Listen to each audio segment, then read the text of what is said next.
We're very excited to be here. Can you make some noise if you're excited for the public health panel?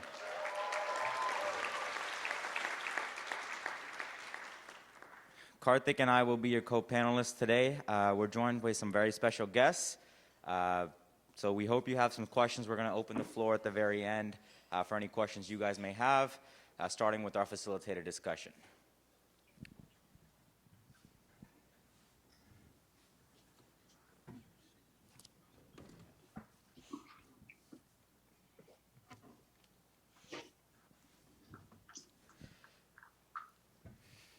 Hello, everyone. This is Sri. And this is Karthik.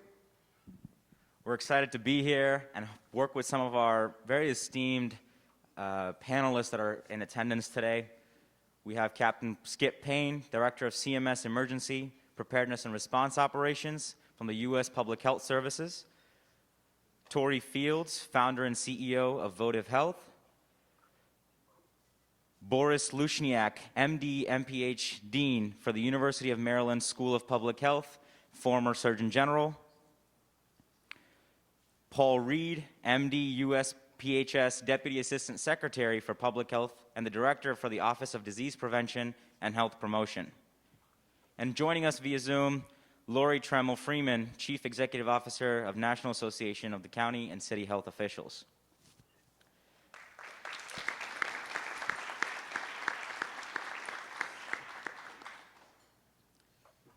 Being said, I'll pass it off to Karthik to go over some logistics.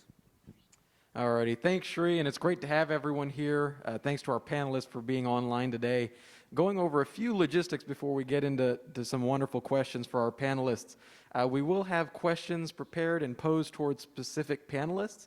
However, at the end of our questions, if you all have prepared questions or any questions that come up for any of our panelists, feel free to direct those questions towards specific individuals, or if you just have a general question and want to learn more about some of these experiences, feel free to share that as well. So other than that, we look forward to a productive discussion, and I'll hand it back to Sri. All right, so I'd like to direct our first question to Lori Tremmel Freeman. What exactly is public health, and how does public health approach vary from the individual health and population health, and what aspects of treatment versus prevention are addressed through public health?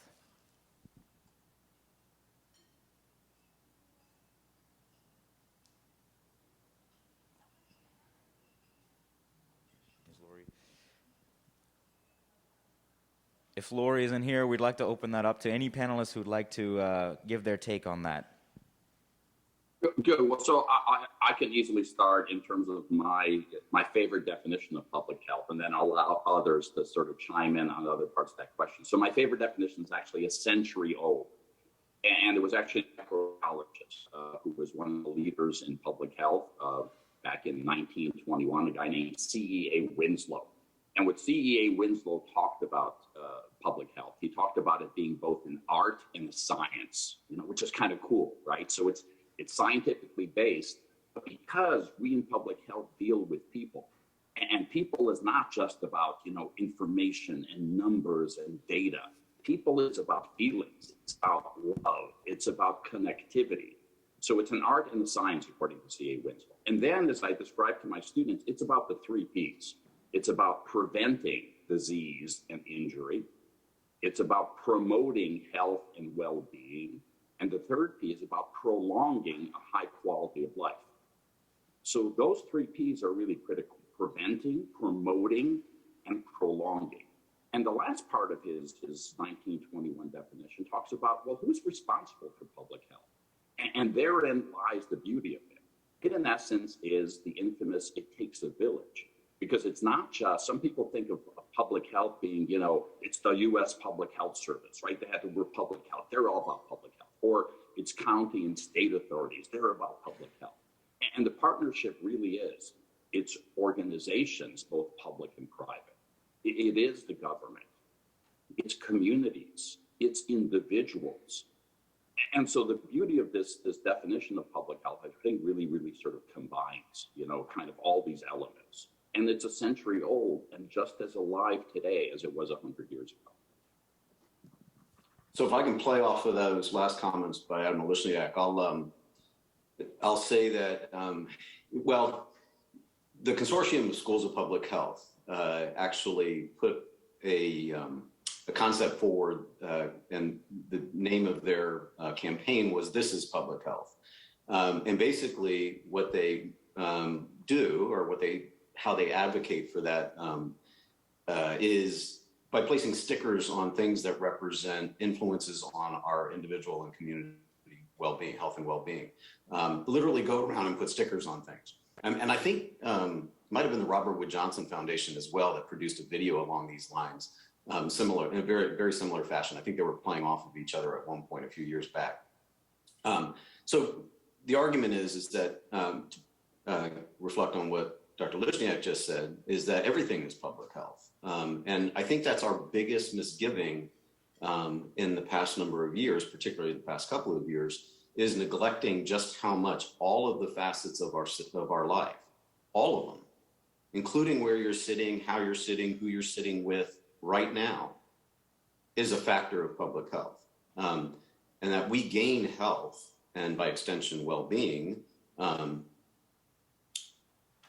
engaging in every aspect of our life all the time. And my feeling is, even though we have traditional definitions of health and we have traditional systems of public health to go along with it, that's all getting blown up. That's all changing. And that my expectation is our systems of public health will be defined and look very differently 5-10 years from now than they historically have, as a result of this kind of expanding awareness of how much everything in our lives really influences our health. For sure, those are some great answers. Thank you for putting that into perspective. And no, we appreciate that. I know at one of our former virtual international leadership conferences at the time, Surgeon General Jerome Adams had shared that health is about a whole lot more than what we do for folks when they become ill. And so we appreciate those perspectives. And I'm curious, for Dr. Lishniak, I understand that you have some experience serving as Dean for the University of Maryland School of Public Health.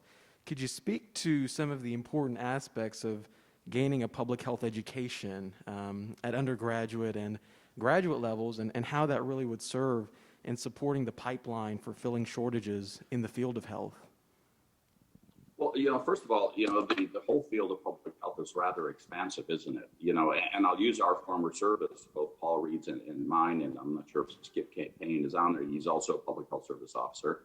In our public health service, right, which is the only one of its kind in the world, right? A uniform service at the federal level dedicated to what? To protect, promote, and advance the health and safety of a whole nation.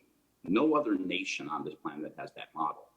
And the beauty of what that service designates, it's not just one category of people, right? We have 12 different categories of professionals. So first of all, public health is really the whole gamut, right? So we do have, yes, like Paul and I, we're both physicians, so you have a medical category. But our largest category are nurses and health service officers, right?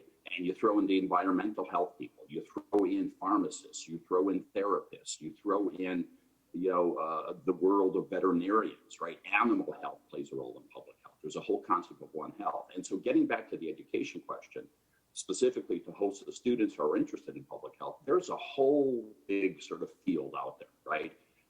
And it's not just public health. I, for example, at the University of Maryland College Park, we offer 4 different degrees at the School of Public Health at the undergraduate level. One is called Public Health Science, very science-based, right? You have to want to take organic chemistry, right, to our students out there, which sometimes cause people to shrivel up and, oh my God, I don't want to do that. But in essence, it's a science-based approach to public health.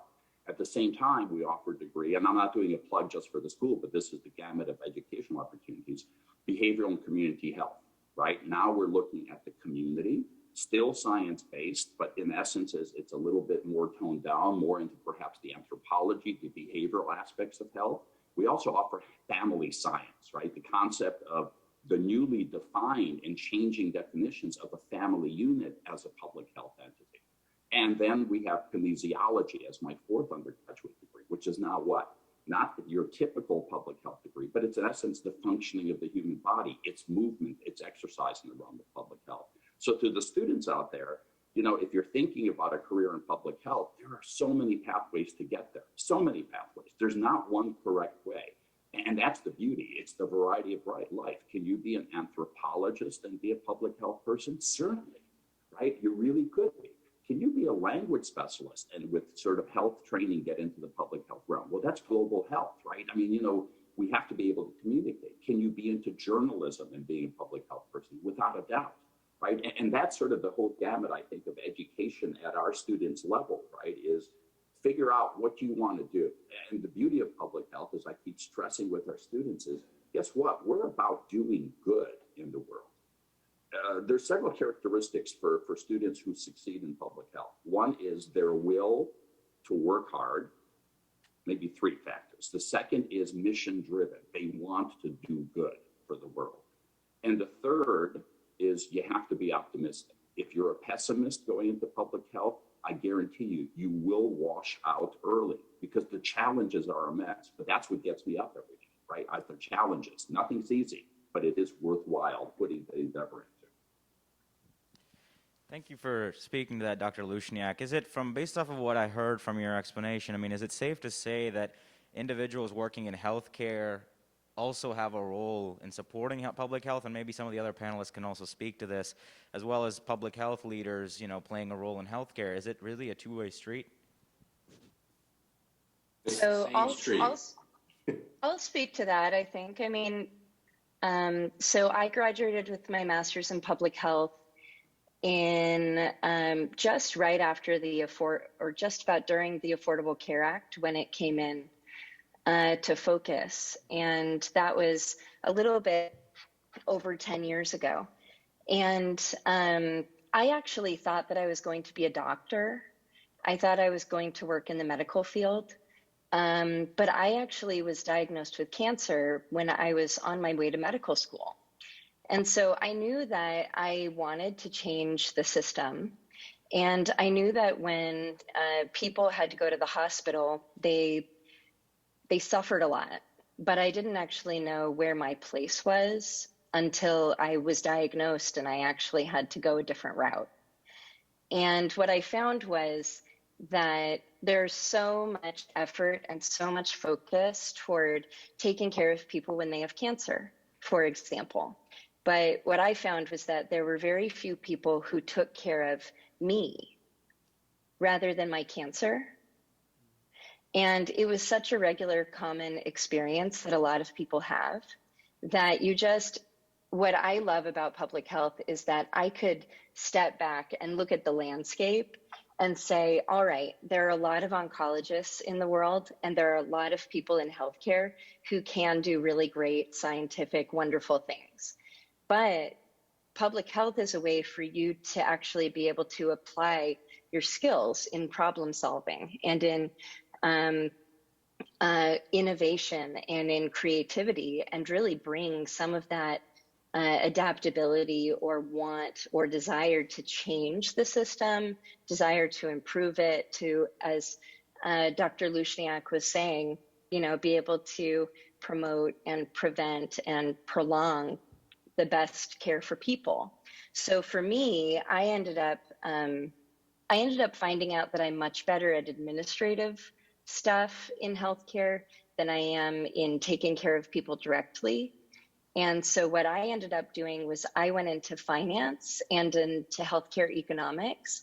And I found out that one of the biggest burdens is that people can't afford their healthcare even when they have health insurance. And so that's one way to actually be able to really apply a public health degree, is to, as Paul, you were just saying, to walk alongside people who are delivering care and who are working directly with patients and families, and be able to create a system or design a system that actually can promote and prevent disease, promote healthy lifestyles, but also make sure that people get taken care of holistically. I really want to come back to this perceived dichotomy or separation between healthcare, the delivery of direct clinical care, and public health. Now, whereas the traditional models or systems of care may have been and to many degrees remain segregated along those lines, there really shouldn't be that dichotomy. That, in effect, clinical medicine, and you're talking to some physicians here, right? we're a part of the larger scheme of public health. It's a facet of engaging individuals and communities. When I trained to be a doctor many years ago, the concept of person-centered care, much less family-centered care, much less community-centered care, just didn't exist. I was trained to treat the boo-boo, just as Dr. Fields is speaking to. And I regret that immensely. I've learned through the School of Hard Knocks over decades that to be a good physician and to be a good public health practitioner it really demands the same thing. A perspective on the whole of person and the context within which the person lives and evolves and grows and matures, and yes, occasionally gets sick, or thrives and stays well and has a good sense of well-being in the long run. We are all part of that same picture. And the more we break down these barriers between systems of healthcare, which is in and of itself an oxymoron, it's really disease care, and public health, the more that becomes one integrated perspective that we all share, the better off we are. I hope through the experience of COVID-19 and what you may have perceived in the media and in education around what's going on in the healthcare system and in communities as a whole, not to mention the nation and the globe as a whole, that you see the blurring of those lines, that you appreciate that they are inextricably linked. You can't take a exclusively focused picture of COVID care in the healthcare system, ignoring all of the facets that the individuals with COVID are coming from, all of those aspects of their living that have influenced them getting COVID in the first place, much less having comorbidities associated that have exacerbated or made worse their COVID condition, which has landed them in the hospitals or in the ICUs. It's all one thread, in other words. Hey, Skip. Hey, sir. No, thank you for that. I mean, I think that really, I feel like that's a very common misconception in a lot of people's minds regarding looking at them as two distinctive things. So I really appreciate that you kind of talked about the duality of that nature and even looking at both maybe the microscopic and the macroscopic aspects for both healthcare and public health. For sure, and we'd like to welcome Captain Payne.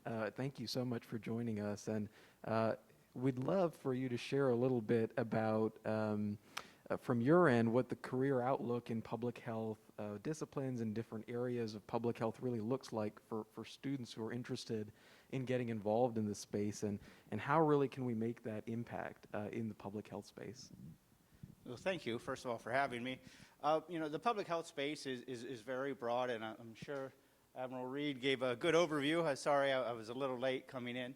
But the opportunities in public health lie across the entire spectrum of what we do. So if you are interested in environmental health, environmental justice, environmental fate type work in the environmental sciences, all the way through in sanitation and those types of things, all the way through direct patient care on the practitioner spectrum, and then going all the way up and over into the policy spectrum, you have public health administration, even in today's world, hospital administration also has a component of public health built into it now. So, the opportunities within public health are very broad, and they're continually growing as we understand the impact of different factors on human health. It related to, One Health, we have animal interactions with humans as well. And so if you're interested in veterinary sciences, right? I mean, I could go down basically the litany of all the sciences and half of the arts, if not more of the arts, and say they all tie into public health somehow, right? We can look at the cultural aspects of public health, we can look at art, and we can look at music, and we can look at all those types of things. And so if you have an interest in that area and how to use art and music as a marketing tool for various campaigns and graphic design and all those types of things, right? There's a role for you also in public health. So I really think it's wide open to get into public health, but it's actually how, and I know Admiral Reed well enough to know, the mindset he was talking about earlier, right? If you keep that big mindset in place and not zoom into the little, well, I'm an engineer and this is what engineers do, but you step back and say, what can I do as an engineer or as a, whatever your chosen profession is, to affect the public's health, you'll see a much bigger picture and many more opportunities to affect the public's health than what you do. Right. I mean, that's really interesting that you put it that way. I mean, I guess it's all starting to tie together as a cohesive story. Is public health, it's all about, Dr. Rick Grigsby once said, it's all about making an impact when you're working in the service sector. And with public health, you have a lot of different opportunities to make large level impacts. And whereas sometimes in healthcare, it's a little bit more direct one-on-one contact, but still opportunities exist to have impacts in both in large scale and individual scale. That's great to hear. For looking at all of the panelists, we'd like your perspective on what your experiences in public health really have been like, and what would you kind of talk to some of the individuals looking to enter public health, maybe even healthcare in general.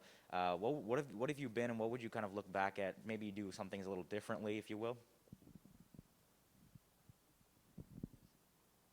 Where on earth do we begin? I'm a pediatrician by training. I was a Navy physician for the first 14 years of my career. I've been in federal service now going on 28.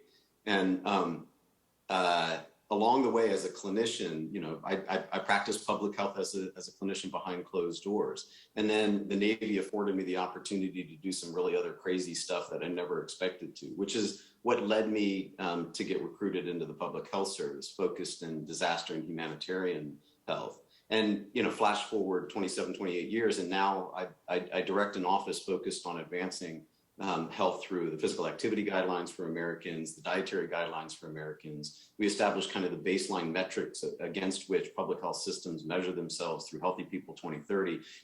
All of this stuff, how you add that up and define it as a planned career path, it just can't happen. I am the victim of circumstance along the way. But I think what commonly led me to each next step in my career was an open-mindedness to the opportunity and maybe some sense that I had something to offer, although I always was stepping outside of my comfort zone. So it's a difficult question to ask from my perspective, because I have covered the waterfront and aspects of public health. But I would encourage others to think in that way, to allow themselves to be, one, presented with opportunities, and two, to step through those doors, even if they do represent steps way outside of your comfort zone. Because I think in that, you're going to be able to see all of those facets, all those dimensions of public health, and maybe garner that very, the broad perspective that Skip was just talking to. But yeah, there's so many ways of engaging in public health experientially that I think between the four of us panelists here, we could go on for days probably talking about it. I'll speak. So I'm probably a little bit the opposite of Dr. Reed, though as I shared, I didn't know really where I fit in or what degree I needed to get in order to get it. Before I knew what public health was, public health was my hobby. And I started working when I was 12 or 13, very passionate about changing healthcare or offering my resources in some way. And I started out in suicide prevention, specifically helping people when they called on a hotline, helping people who were my peers feel a little bit better about themselves. And after that, I ended up looking at healthcare overall, and how do you actually become a clinician. But I always really dove into how do I help other people with resources. And I think that's really the through line that I have had. I came into public health from a professional perspective when I was a little bit older. So I was in my mid-20s, and I started specifically looking at how do you apply public health to creating new resources for local health departments. So I spent time at NACHO the association that supports city and county health officials. And we had some funding from CDC to support disaster preparedness and emergency response for all of the different health departments across the country in a program called the Advanced Practice Centers. So that took all of this information that was really, really fragmented, and all of the health departments were doing tons of different things.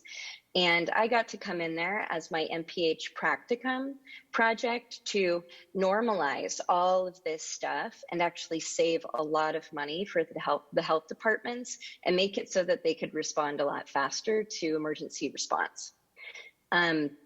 I ended up actually going into the finance track and becoming an actuary, somebody who prices healthcare and develops policies and benefits to help people get more access to treatment or access to care that they need.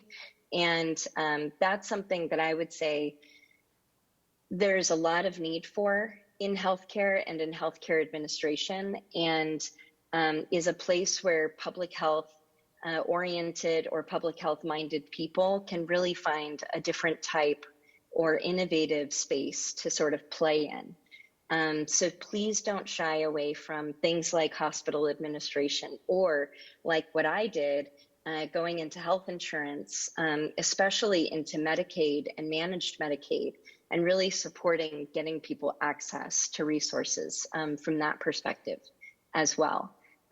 My experience as a public health person has largely been really connecting healthcare to the community, and also in financing or pricing healthcare so that it's more affordable, which is just a little bit of a different take to go on the for-profit side of the house. And I'll chime in before Skip does. Hey, Skip, how you doing, man? Hey, sir, doing great. If I were there, I'd hit you in the stomach really hard because I know you like that. Thanks. So great seeing you again. That being said, going back to what Tori and Paul said, there's no, students out there. There is no right, correct approach on this, right? There's no one pathway. Oh, I want to follow this. The right pathway is your pathway, right? And that pathway involves making decisions, right? So at crux points of your lives, you have to make a decision. Do I want to take this path or that path? First of all, I always emphasize, do not be paralyzed by decision making. It's always scary. Well, what if I do that? Don't overthink things, right? Get your information, make the right decision, go for it. If you fail, you learn. If you succeed, you go on, right? But so my pathway, to be very brief, right? I'm just a kid in Chicago, right? The son of immigrants from Ukraine. My parents came post-World War II, 4 years in refugee camps in Germany before they got a ticket out and landed in the United States. Laborers, right? Factory workers. I had no one in my medical background, right? So first of all, English as a second language, right? I didn't speak English first. It was Ukrainian in the household, a very immigrant community. No mentors or role models in public health or medicine, except for who? The Yuki doc in the neighborhood, right? Dr. Lapachak. And because I was a good student, I said, well, I don't know anything about medicine, but let me take this pathway, right? And my initial sort of goal was, I'm going to be like him. I'm going to treat my people in my neighborhood in Chicago. That was the initial step. I became a family physician, was on that pathway, and then I discovered public health, got my public health degree. Then I joined up with something I didn't even know existed, the U.S. Public Health Service, to be for 2 years, an epidemic intelligence service officer with the CDC.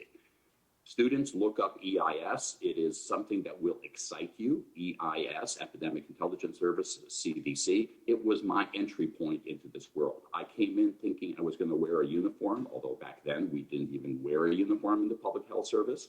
Shows you how things do change with time. That I was going to be in for 2 years, and then I'll go back to being a real doctor. Well, 2 years became 27 years, right? 2 years was 2 years. It became 16 years at the CDC. It became 6 years at the FDA. It became 5 years in the Office of the U.S. Surgeon General. So the pathway, as you can see, even as Paul said, is there's no direct line, right? That I had sometimes fantasized that I was going to be sitting behind the desk of the U.S. Surgeon General, right? Looking out at the dome of the Capitol. Without a doubt, I had this fantasy. but it wasn't like I was being driven to there. And when I finally got there, it was pinch me. How does a son of immigrants end up being behind this desk? And it's the beauty of two things, folks. Guess what? It's the beauty of you as students. You have to do well. Mediocrity doesn't get you to places, right? That's point number one. And point number two, it's the beauty of our nation. It still is. Despite all our negatives, we still have opportunities in this nation that other nations perhaps won't offer, right? So work hard, study hard, be motivated, but keep a wide angle lens on. Look at opportunities. So many times in my life, I was told, okay, here's an opportunity for you. Guess what? My first reaction to almost every single opportunity given to me was outright fear. I can't do that. I'm a family physician. How can I become something else? Well, then I'm an occupational medicine physician, right? I can't do that. Then I'm a dermatologist, right? All those trainings took place because I started refocusing on not who I was, but who I want to be.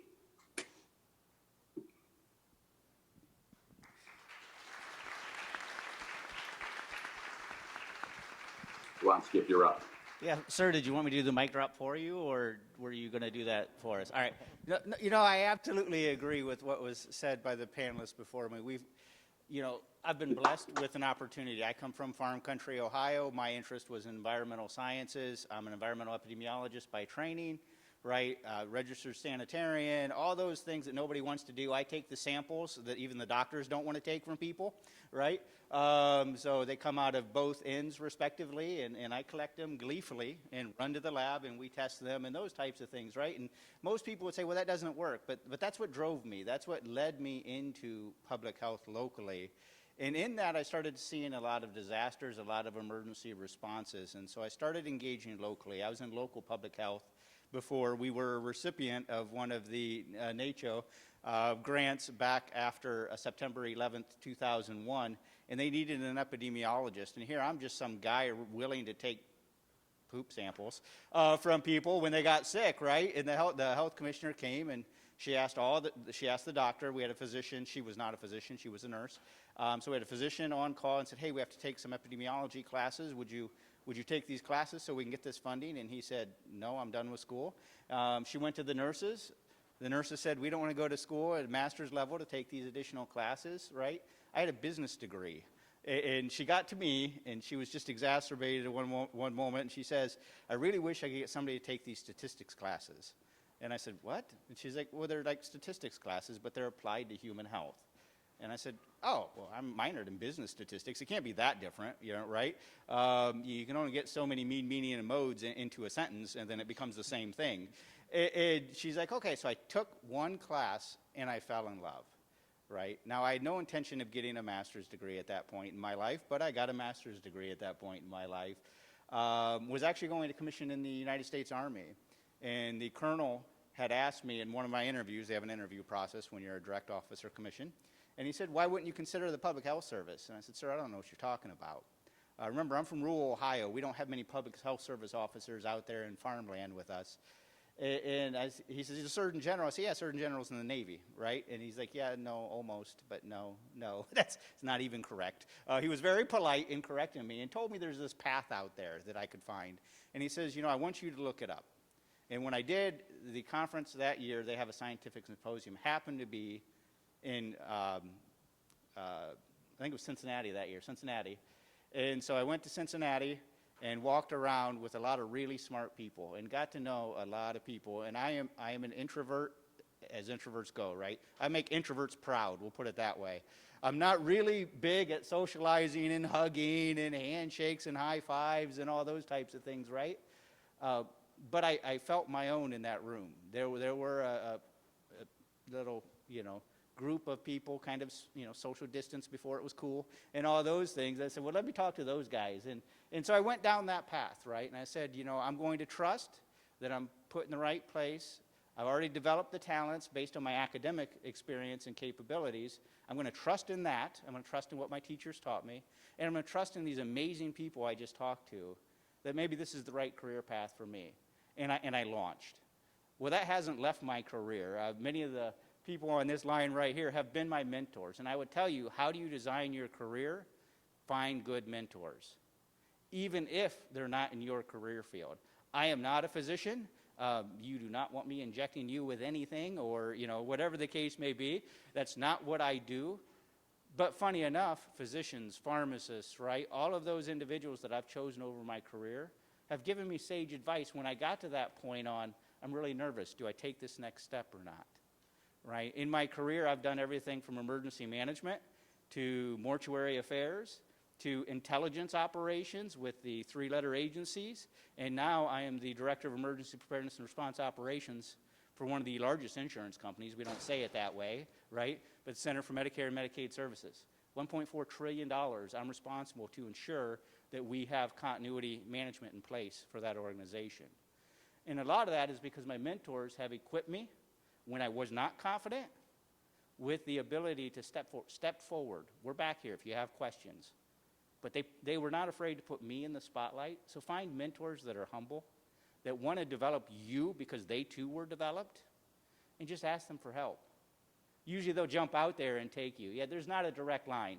You can't get from rural farm country, Ohio, to Washington, D.C.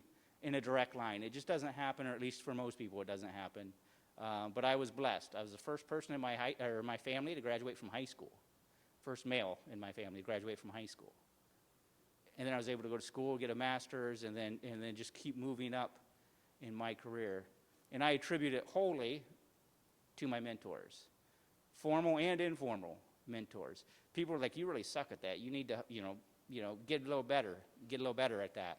And I'm like, who are you? You don't know what you're talking about. Well, maybe you do know what you're talking about. Let me look into it a little bit. And then I realized maybe I don't know what I'm talking, right? I'm not good at those things. Those people are just as valuable, but you got to use that energy, even if it's negative energy, to move forward. And to me, that's the story of my career path. People putting faith in me, sometimes pushing me, and me saying, I respect these people enough that I'm going to move forward on their thoughts alone, that I can do this, that I can adapt, I can overcome.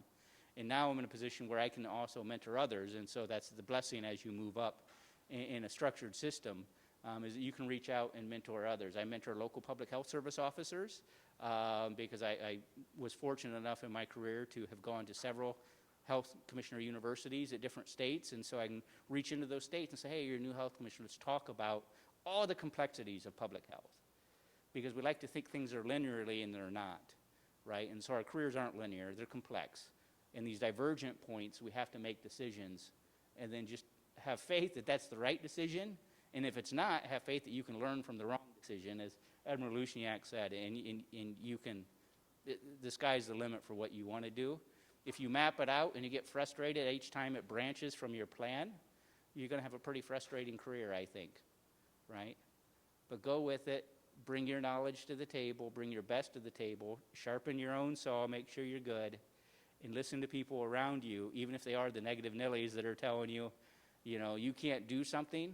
Try and figure out why that is, and maybe you can make that difference and make that change, make that jump, and then others can mirror you later. Thanks.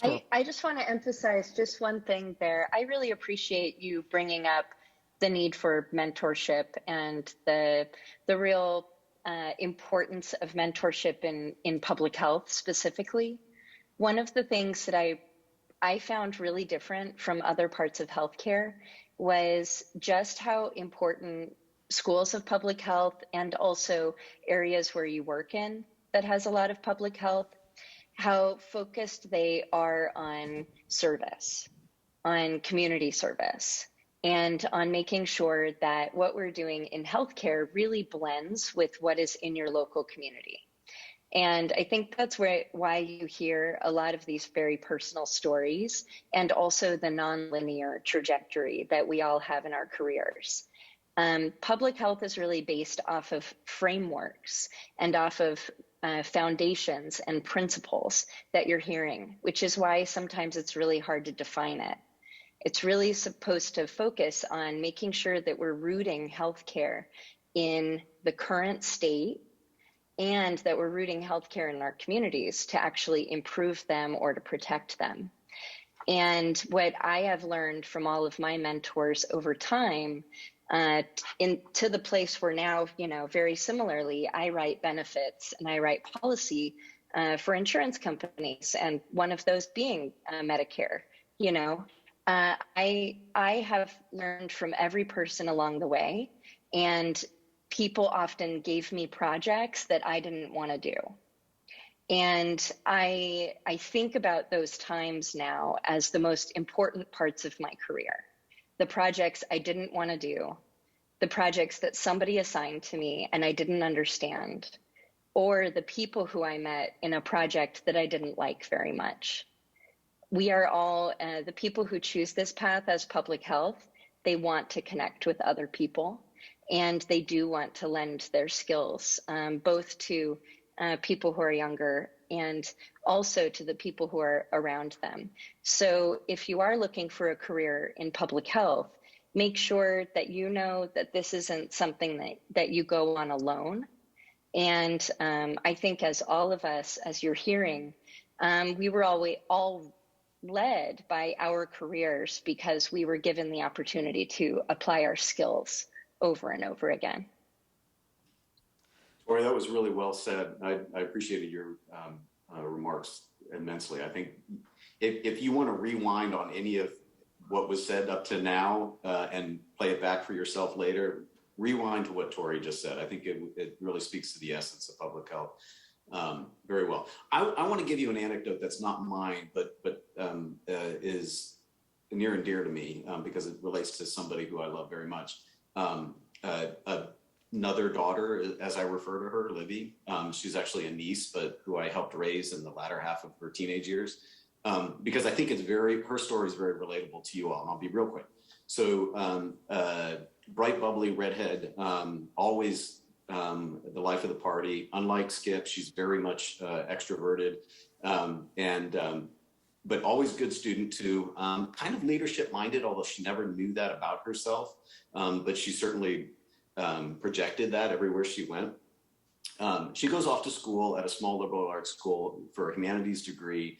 And while she's there, decides she likes science too. So she ends up getting an undergraduate thesis in the way in which seagrass affects ecosystems, something to that effect. And she ends up getting a dual degree undergrad, a humanities degree as well as a science degree. And then it goes out and does some service-oriented work after she graduates college. This is in a community in Southern Virginia that she was working. And she gets involved in service work with teenage youth, wayward youth who don't necessarily have the same experience she had in terms of family support systems and community support systems, and falls in love with it. And basically, along the way, she was connecting with a couple of things that she never knew to be true about herself. One, she's a leader innately. Two, she's a good student. And three, she's very much service-oriented. All three of those things define all of you in the room, I am quite certain. I know HOSA, I've known it for a long time, and I know the quality and character of folks that make it up. In fact, somewhere along the way, I was encouraging her to find or establish a HOSA chapter because she was she was such a character emblematic of HOSA. Well, then she decides she's going to go back and get a master's in public health. She's now in her mid-20s, having gotten that MPH, and she's working in a large national community-based organization in Florida, and she's building, establishing, developing engagement strategies, programs for wayward youth that are going to get not only applied in the communities that she's directly engaging in Florida, but are going to be amplified across the nation. So I wanted to make sure her story came across to you all, because I think it's much closer to home for you than some of the experiences of us old folks, Tori excluded. And hope that you can see you don't have to plan for it to manifest in your life and for you to start to resonate with some of these approaches to a career path. By the way, I haven't said it, and I should, in all transparency, I am not public health trained. I'm a physician, and in that sense, I guess, in an aspect of public health, I'm trained, but I've never gone back and gotten an MPH.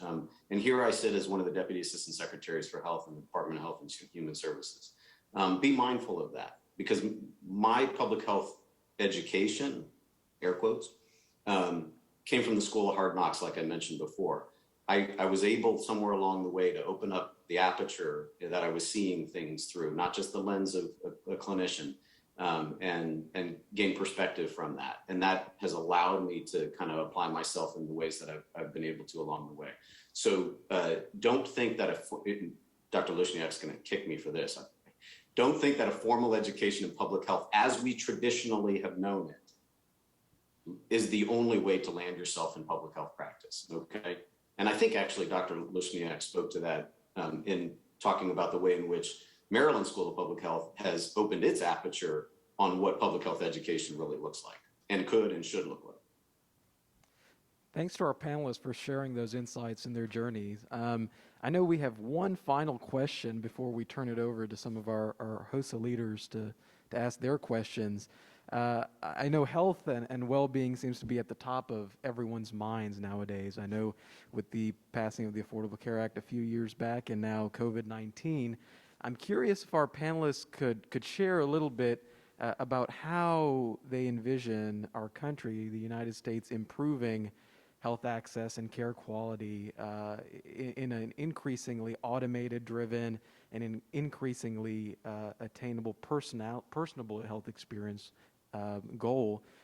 How do we improve access? How do we improve quality for marginalized and underrepresented populations? And how do we decrease health costs in a system that seems to be increasingly more expensive as the days go by?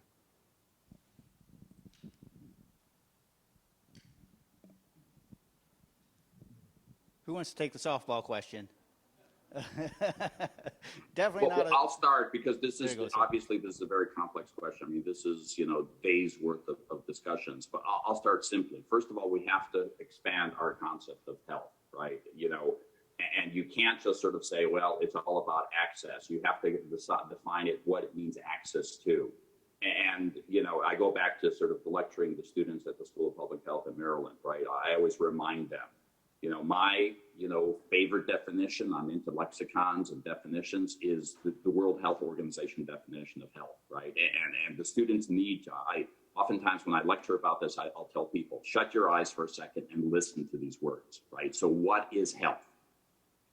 Health is complete physical, mental, and social well-being, and not merely the absence of disease or infirmity, right? So it's not that I'm not sick and therefore I'm healthy. So part of the idea is, I think in this country, we need to redefine and repurpose ourselves, that health is about physical, mental, and social well-being, because we oversimplify it, right? We basically say it's all about the physical aspects. We then need to obviously spend more time looking at not only the expansion of what is health, how do we achieve it? And that becomes the big burden of the 21st century. That's going to be our success story or our failure. Or right now as a nation, look at the parameters of how we define health, right? Infant mortality, maternal mortality, expenditures, right? The only place we lead on in the world is in terms of expenditures, the amount of money put into however we define this pursuit of health. We got to get better. We got to get more efficient. We have to be more open. The health disparities issues, the health equity issues became very apparent and are still apparent in the midst of this COVID. We can't just sit back. We have to become problem solvers. But first, you have to sort of define, what are we trying to achieve? Okay, and this gets to the value proposition for health. In our nation, we do not have a value proposition for health. Let me step back. We have an economy. We have an approach in this country that drives industry, that drives, let's use the term access to healthcare as an example, a relatively specific example, that is based in what is economically advantageous. It's a for-profit model, if you will. And it's evolved for 150 years. It came about for good reason. It came about in parallel with the Industrial Revolution in the United States, where industries were being built on for-profit models. Along with it, health medicine was, the medical establishment was being established, and it kind of just went along for a ride. And 150 years later, I'd love to hear Tori's thoughts on this, by the way. 150 years later, we have a for-profit model that's focused around disease care. That's what we got. And it's to the tune of trillions of dollars a year, 17% of our GDP. So we don't know consciously, overtly, openly, much less subconsciously, how to think about health as a value proposition unto itself. On the contrary, we know, and we don't even think about it. We just accept that disease is meant to, in a way, profit this country. I don't want to belabor that, but suffice it to say, it comes back to reestablishing health as a value proposition. Now, we have evolved in our metrics to a degree. I alluded to Healthy People 2030 earlier. Healthy People's been around for 40 years. We are on our 5th iteration of Healthy People. And what Healthy People does and has done for all this time is set the benchmarks, set the objectives that we focus our attention on in health and well-being. Initially just health. And really, 40 years ago, it wasn't health. It was what we focus on in the way of disease, okay? And along with those objectives come targets, measures that we measure ourselves against over the course of each decade, each iteration of Healthy People. If you look at the way in which Healthy People has evolved over those 40 years and into this 5th decade, we have now, one, honed down the number of objectives, been much more selective and much more rigorous in our approach to choosing those objectives and the metrics, the target data that goes with it. And the percentage of those objectives that's directed towards health, not disease, is much more expansive. And we actually we now have a set of overarching health and well-being measures. There's 8 of them, one of which, for the first time ever, is about well-being. We are actually, for the first time ever, measuring ourselves and our progress over time in self-reported sense of well-being, okay? That is a much more expansive approach to defining health than what we had back in the early 80s when Healthy People first started, which was something more like reducing the number of infant deaths, decreasing rate of hypertension, which, by the way, we've only gotten worse at. So you get my point to what Dr. Lushniak was saying. Systematically, not only the federal government, but other systems of government and other systems outside of government are moving the way in which they measure success.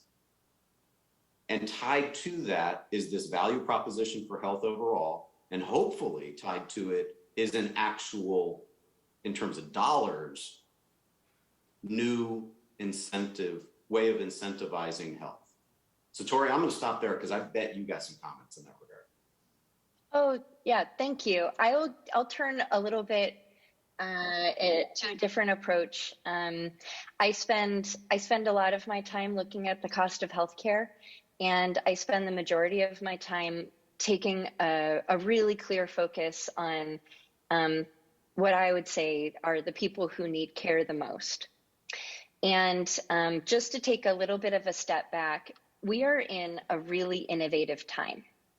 50 years ago, 60 years ago, when we had a hospital delivery system, when we had these things that we're talking about are like sick care or health care, those are things that actually this healthcare system rose up because there were a lot more COVID-like experiences than there were things like diabetes or cancer. And mostly that's because people died from chronic diseases a long time ago. And medical innovation, like the things that you guys talk about in your ILC every year and what you present, those things actually changed the healthcare delivery system overall. And it made it really expensive. And what it did was it also allowed people to live longer lives because this treatment is available. And the challenge with that is that these treatments are much more expensive than, the alternative, which is being given a lot of comfort until you die. And we have all of this great innovation that then makes us really push on the things that we need to do to change. And that is making sure that we change how things are paid for in this country so that people can actually access the innovative new drugs or medicines that are on the market, the things that kept me alive when I had cancer. But you have this big side effect that you see today that my favorite statistic, I would say not my favorite, but the one that I anchor most of my life to, is that 30% of all families who suffer a serious illness lose all or most of their savings. People go bankrupt because of their health care. And for me, that's why I went into public health, because we can actually get better at taking care of people's experiences. We can get better at helping people live longer, healthier, even when they're accessing expensive treatment. And we can make sure that we keep them out of the hospital, that we actually make sure that people don't have to go to the emergency room because they're pursuing treatment, and that they don't get a big fat bill at the end. And I'll say that that is something where you could work anywhere and focus on that problem in healthcare, and we could all improve. No, thank you. Just to summarize, we got here for a reason, right? We find ourselves where we're at for a reason. And as we look through it, those reasons were driven by an intentionality that was born out of the systems from which they came, right? And so moving forward, we need to have very deliberate discussions and then take deliberate actions to change towards the new model. At one point, we were saving more lives due to these acute stressors, infectious diseases, dysentery, some of those types of things that struck people. Well, what we're seeing is, although there's dollars still going there, those dollars don't translate to the value of public health as much as some of the well-being factors that were just spoken about. And by the time we realize that we've hit a cascading event that will drain all your resources and leave you poor and broke, it's somewhat late in the system, right? So we need to have these discussions. We need to talk about how we can act within our spheres of influence to make those changes, because we have an ecologically structured healthcare and well-care system even, right? Governors have certain authorities that the president does not. Different hospital administrations have certain capabilities that other hospitals don't. All those things are things we just need to face and accept that we got here because the system and decisions through the system, because it was producing results that were desired, got us here. And then say, are those results good enough now? And what we're finding out when we look at the health of the nation, they're not. They're not, right? One of the big things we're fighting as a country is obesity and hyperinflammation, systematic hyperinflammation of the system, and those types of things. And what we're finding is, even for our protection and defense, things that we traditionally haven't had a whole lot of problem with people spending money on, now they're going, wait a minute, in order to get people in shape to even serve. So the base protections, quote, quote, of the Department of Defense are being threatened by health issues, not by other countries, right? So their ability to provide what they've committed to the country. And so others are starting to see this and come to us and say, how do we deliberately make these changes? How do we help? And these start in small ways, and they can start in big ways depending upon where you're at. An example, when I was in Detroit, I was with the Food and Drug Administration, and I had a captain call me from the Navy district. Evidently, Detroit in that area is a really large recruiting district for the United States Navy. And they said, we need people to go run with students during recess. It's a thing we used to have. I don't know if you guys still have recess or not. But anyways, where they would go out and they would exercise. These are middle schoolers. And some of them we would encourage to come with us, just walk with us a quarter of the track because they couldn't run, right? Others we would say, run with us. This wasn't to get them in the military, by the way. This was to get them in better shape, better health. Because we know that's going to have a long-term effect, right? And so our thinking now is, Let's look at the whole life of the individual. How can we help the whole life? What actions can we take, not only systematically at the national level, those of us that work here, but at the state level, at the local level, at your peer level? What impact can you have there? And that's how we're going to change the healthcare system, are those deliberate actions. We're not going to be able to just ride this system and expect it to miraculously deliver what we're looking for in the future, which is overall wellness. It will continue to deliver, healthcare at a very high cost and fix people that are broken. And our system, I would argue, does that really, really well. The problem is that's not enough. That's not enough. And so we got to really talk about how we get it and then take action on getting to this better picture of tomorrow. Thanks. Let me just offer a little perspective so we can talk about the context of our lives and how much healthcare really fits into the context of our lives. Last time I checked, and it's been a little while, I think the average American engaged in the healthcare system, and that can mean going to your pharmacist to pick up a prescription. It can mean being filleted open on the operating table. It can mean hospitalized in a neonatal care unit for 6 months. If you add all of that healthcare system engagement and divide it by the population of the United States, the average amount of time that a U.S. citizen is engaged in the healthcare system works out to about 212 minutes a year, something like that. Now it may have changed. It's undoubtedly changed through the COVID epidemic, but it is a nominal amount of time when you divide it across the entire population, because the vast majority of the population, all of us, don't really get engaged with the healthcare system all that much. Select few get engaged for a whole bunch of time, but it really gets diluted out, the average engagement. So think about that for a second. If the system of health, our healthcare system, we are only on average engaged with a few hours out of the year, and the rest of the time we're doing everything else in our life, where do you find health?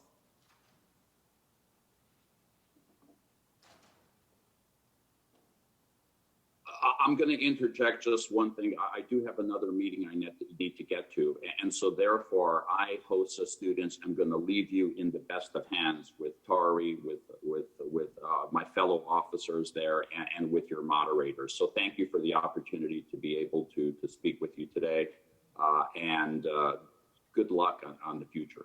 I got to get going. So enjoy the rest of the meeting. Thank you, Dr. Lishniak.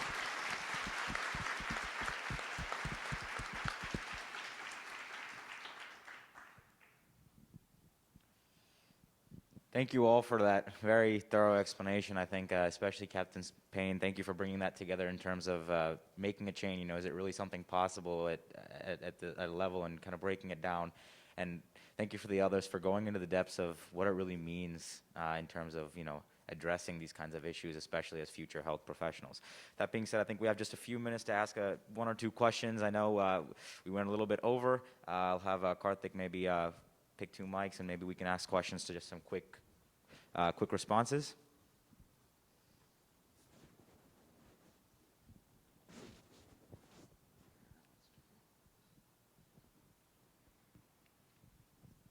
Hi, I just wanted to say thank you for all the expertise and time you've shared with us. I want to talk a little bit about mental health. Dr. Mark Rappaport of the University of Utah said, mental health is the second pandemic amid the COVID pandemic right now. What are your thoughts, and how is the public health community adapting to respond to this no doubt urgent yet under-addressed aspect of public health? My name is Jackson. Okay, this offers a great opportunity for me to talk about something that we refer to as a sendemic. Because we want to simplify things and split them out, divide them up and conquer them one at a time, like mental health, substance use disorder, diabetes, hypertension, COVID-19, et cetera, et cetera. The truth is, there is no way to do that. The more we attempt to divide and conquer, the more we're going to fail. What we need to do is look at the way all of these different facets play off of each other, like mental health, like health literacy, like going to get a vaccine. All of those are inextricably linked. They play off of each other all the time. Take a moment and read a couple of articles in the newspaper this morning and ask yourself, what am I seeing here? What is it about the human behavior and morbidity and mortality that is just constantly beating itself up? We have had a mental health crisis for a long time, but it isn't a standalone mental health crisis. Certainly what's been exacerbated through COVID-19 in the way of mental health condition and suicidality is horrific. But it isn't a standalone phenomenon. It is one that is built off of or playing off of all of these other things that are happening. And somehow we've woven political will into all of that, which is very bizarre to me. And I hope very bizarre to you, that we should politicize the overlay on all of these, the interplay of these epidemics. We don't have an epidemic of substance use disorder and an epidemic of mental health disorders and an epidemic of COVID. We have a syndemic of all of that. Lot of interplay there. It's very complex. And I think the more we think about it in that way, the more we'll come to better sets of resolution or sets of engagement that are more impactful, that drive down suicidality, that drive down overuse and deaths from substance use disorder, et cetera. But the more we try to parse them out, I'm afraid we're just not at all going to be successful. In fact, I know we're not. The data is more than evident of that. I'll just share two things from the micro level. A couple of things that were really exciting to me and that I have seen coming out of the COVID response. The first is around something that happened last year during the summer. That was the FCC actually passed a hotline for suicide prevention that actually will be a 3-digit number rather than the 1-800-SUICIDE or all of the longer hotline numbers. And the hope for that, it was an effort for several years by Senator Ron Wyden and a number of others to be able to make it a lot easier for people to access mental health hotlines, and specifically around when they're feeling suicidal. And that's something that, it was really sped up because of all of these different macro effects that Dr. Reed was talking about. There was really a need to focus on this, and it got through the gridlock and really moved forward to be something that people want to talk about, that there's a three-digit number for this and that it will be coming out in the next couple of years. The other thing is that the public health community has really focused on trauma response amidst disaster. And this is the first time that I have really seen trauma and post-traumatic stress disorder be something that is really, really talked about in the public community. And as somebody who has spent a lot of my time on the mental health side and then moving into healthcare, that's it's a really interesting place that I have seen public health and social work individuals really lean into and teach their healthcare colleagues how to continue moving on or keep going, even in the face of trauma. And I think you're going to see a lot more trauma research, a lot more things coming out that really support people in ongoing crisis rather than, something that we think only is going to happen for a couple of months. Yeah, I think I'll add. Last comment, and just to ask the audience, this is a rhetorical question for you to consider yourselves. Who amongst us hasn't suffered trauma, psychological trauma in the past 2 years? Or isn't currently in some fashion suffering some psychological trauma? We are all doing mental gymnastics through this experience of COVID.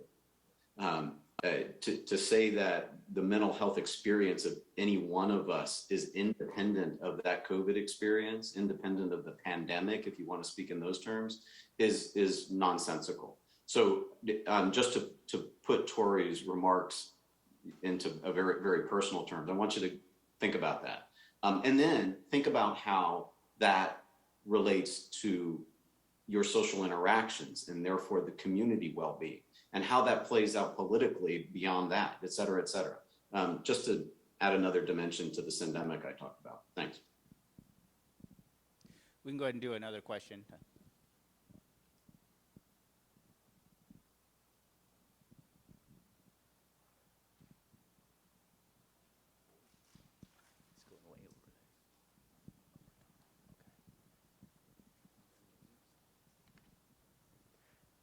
My name's Kai and I'm from North Dakota, and my question is, what aspects within the public health field do you wish to see change as us in this room are going to begin our educational processes and that journey to our end goal of being a healthcare professional? I will be quick and probably counter to the other two on this panel with me, so I hope you forgive me. We need more public health individuals all across healthcare. So I would consider breaking down some of those silos, the old silos that we see between the local health departments and federal health departments, and what we do in hospitals and in health insurance companies, and specifically in Medicaid. I think there's going to be a huge amount of innovation supporting people who are underserved and really changing Medicaid at the state level. And I encourage you to blur some of those lines between the for-profit and the nonprofit, and just remember that you are a leader. You can bring the values of this country and the values of the healthcare delivery system that you want into the next generation. And that is going to be both for and nonprofit, and it will be all over the healthcare space. So please break down those silos for me. I think the people in my generation started, but we have a long way to go. So I'll add on to that, and that is, if you can't break down the silos, build bridges across them. You know, there are going to be some things that are outside of your influence and control as a clinician, as a public health practitioner, or whatever the case may be, but you can still build bridges. You can make those choices to say, you know, so medicine, we talked about history. Medicine was originally taught like we were machines. We were these cogs, and I could replace a cog and you would be fine. And we focused on the heart, or we focused on the whatever the case may be, right? And now we're realizing, and they're even changing the way they teach medicine to where they're teaching it in systems. Well, why would they do that? Because a systematic approach is better. So bring that systematic approach with you and realize, well, I can't take the heart out because the heart's bad. The patient won't survive, right? But I can build a bridge around the heart for a period of time. I can work on the heart, and then I can reinsert the heart. And sometimes that's the best I can do, right? And so those are the kind of things, the way you need to be thinking out there is, if you can't change it, you can influence it. And so building bridges from where you're at to the people you need is one way of doing that, where the silos, because of a long history, are so entrenched. And eventually what you'll see is we'll take the first 4 floors off the top of the silo because of your bridge here a little lower. And then we'll take another few floors off of that silo. And then eventually we will see this systematic approach to thinking. But the reductionist approach is how we got those silos, right? Public health, well, they did this thing over here, and the hospital did this thing over here. But when your community's impacted, all of a sudden everybody seems to be working together. Well, how? It's because people built those bridges. And then eventually you feel comfortable taking down your own bricks of your own silos. And that's where I would encourage you to think, even if you can't tear down the silos, build the bridge and start to take bricks off of your own silo. To build it out. You have just a great opportunity. Not only has the educational environment, by the way, they used to not teach public health in medical school. There wasn't even a class you took on public health, right? Now that's changed. And so we're starting to see this change even on the education side. But on the action side, that's going to be all of you guys. And so thank you for choosing your careers and going into health as a future health professional, because you have a challenge ahead of you. It's one that I didn't face. I'll be quite frank. We battled the infectious disease battle most of my career. Now we're battling the bad, weather and those types of things, right? But you guys are going to face this whole other battle, and that's a systematic battle. But I think you're being prepared for it. So trust in that preparation, and remember, you can always build a bridge. That's better than not having any connection to those other services. Admiral Reed, anything to add? Yeah, I would just keep expanding on that metaphor and say that. So both Tori and Skip, I believe Skip mentioned the Affordable Care Act from 10 years ago. And what most people think of as the Affordable Care Act is health insurance, a revolution in the way in which people are able to access care through insurance. But there is a huge component of the Affordable Care Act called the National Prevention Strategy. And within the National Prevention Strategy was a mandate to establish the National Prevention Council. And essentially, the tenets of the National Prevention Strategy were, and it really was the National Health Strategy, they just didn't dare say that because of this value proposition in disease care that we mentioned before. But that being said, the National Prevention Strategy tenets basically said, a healthier nation really is the responsibility of all of us, not the health sector, traditionally defined however you want to define the health sector, but all of us, no matter who's involved. Michelle Obama actually had an approach to a healthier nation where she looked at preschool age children and said, how can we embed in their minds healthy living? And not like with electrodes, but have them adopt healthy behaviors through just a better experience, a better health literacy experience than what most kids have access to. And that model is very logical when you break it down, because pretty much all of our behaviors are set by the time we're in third grade. So from a pediatrician's perspective, I could tell you, if you really want to affect a change generationally in the health of this nation, have our preschool and early school age teachers understand this stuff and really apply it in rigor to the education of young kids. That'll change everything in a few generations' time, period. All right. Short of that, we all have a role to play. Okay. And that's what the National Prevention Strategy basically said. And it's tried to establish systems whereby we would better break down those silos and or create those bridges that Skip just mentioned.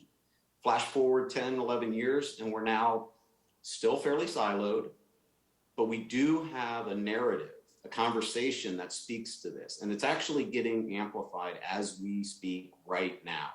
So much so that at least within the federal government, we're putting forward a plan for long-term recovery and resilience that talks not only to the tenets of the National Prevention Strategy, but goes beyond that and leverages what we refer to as the vital conditions for health and well-being.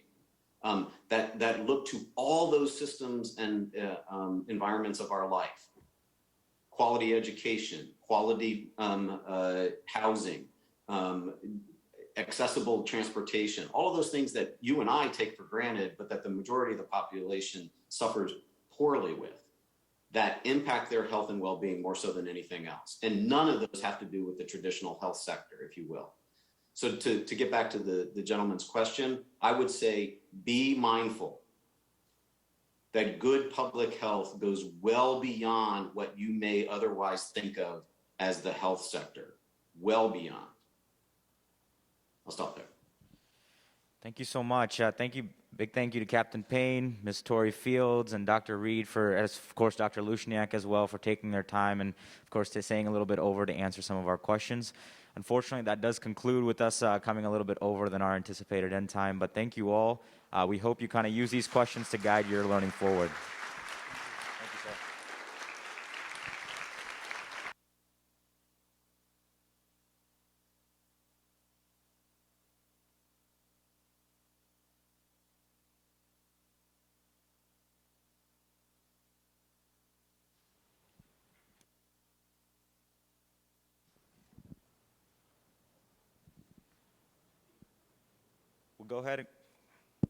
We'll go ahead and conclude, and we can start making our way towards the Smithsonian Museums. Thank you all for attending the Public Health panel.